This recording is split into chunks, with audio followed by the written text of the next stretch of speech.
UAE के number 1 Hindi channel UAE Hindi news में आपका स्वागत है। यूएई की और देश दुनिया की सारी बड़ी खबरों को हिंदी में जानने के लिए हमारे चैनल यूएई हिंदी न्यूज़ को जल्दी से सब्सक्राइब कर लें और बेल आइकन को ज़रूर दबा दें ताकि हर वीडियो की नोटिफिकेशन आपको मिले सबसे पहले। अब विदेशों से भारतीयों के आने और जाने का सिलसिला शुरू हो चुका है। दुबई से 180 प्रवासी भारतीयों को लेकर Varanasi Babatpur airport spice jet का विमान पहुंचा है। खाड़ी देशों में फंसे वाराणसी समेत पूर्वांचल के 180 लोगों को लेकर स्पाइस जेट एयरलाइंस का विमान SG9809 शनिवार को सुबह 5:50 पर वाराणसी के लाल बहादुर शास्त्री अंतर्राष्ट्रीय हवाई अड्डे पर उतरा। एयरपोर्ट पर यात्रियों की जाँच पड़ताल करने के बाद होम क्वारंटीन रहने की सलाह देते हुए उन्हें घर जाने दिया गया। जुर्माना न भरने पर यूएई में फंसे 30 भारतीय, तय अवधि से ज्यादा रुकने का है आरोप। भारत के 30 श्रमिक यूएई में घर वापसी का इंतजार कर रहे हैं। इन लोगों पर तय अवधि से ज्यादा रुकने का आरोप है। वीजा अवधि समाप्त होने के बावजूद ये यहाँ रुके रहे और जुर्माना नहीं भरा। गल्फ न्यूज के अनुसार 17 जुलाई को 40 प्रवासी राजस्थानी श्रमिक चार्टर्ड विमान से जयपुर जाने वाले थे। इमिग्रेशन जाँच के दौरान इनमें से 10 को ही मंजूरी मिली, बाकी 30 को वीजा खत्म होने के कारण रोक दिया गया। एक श्रमिक ने बताया कि हम में से कुछ के पास वीजा है जबकि कुछ के पास नागरिक वीजा। दुबई के शासक शेख मोहम्मद बिन राशिद ने ईद उल अजहा पर 203 कैदियों की रिहाई की मंजूरी दी। रिहा हुए कैदी अपने परिवार के साथ ईद मना सकेंगे। दुबई के अटॉर्नी जनरल ने कहा कि शेख मोहम्मद के निर्देशों से कैदियों के परिवारों पर बोझ कम होगा और समाज में खुद को फिर से संगठित करने के लिए इन्हें नया अवसर मिलेगा। इसके अलावा राष्ट्रपति शेख खलीफा ने शुक्रवार को ईद उल अजहा के लिए 515 कैदियों को रिहा करने का आदेश दिया था। अजमान के शासक शेख हुमैद बिन राशिद अल नूमी ने भी ईद पर 62 कैदियों को भी माफ कर दिया। राष्ट्रीय समाचार एजेंसी ने बताया कि कैदियों ने अपनी जेल की सजा के दौरान अच्छे व्यवहार का प्रदर्शन किया था।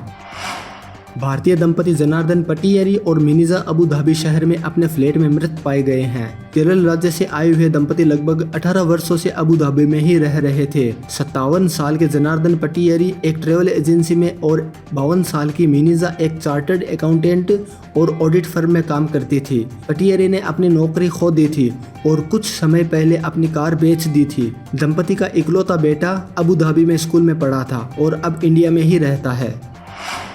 एमिरेट्स एयरलाइन यात्रियों को देगी लगभग 6,40,000 दिरहम का कोविड-19 मेडिकल कवर। इसके अलावा क्वारंटीन होने पर 14 दिनों के लिए 100 यूरो या 425 दिरहम प्रतिदिन दिया जाएगा। यह कवर एमिरेट्स में 31 अक्टूबर 2020 उड़ान भरने वाले ग्राहकों के लिए लागू होगा। उड़ान भरने के लिए 31 दिन बाद तक ग्राहक इस कवर का फायदा उठा सकेंगे। इसका मतलब यह है कि एमिरेट्स में अपनी मंजिल पर पहुंचने के बाद किसी और शहर की यात्रा करते हैं तो भी यह लागू होगा। यह सेवा ग्राहकों के लिए मुफ्त है। इसके लिए कहीं रजिस्टर करने या कोई फॉर्म भरने की आवश्यकता नहीं है। मेडिकल कवर का फायदा उठाने के लिए कोविड-19 से संक्रमित पाए जाने पर हॉटलाइन नंबर पर कॉल करना होगा।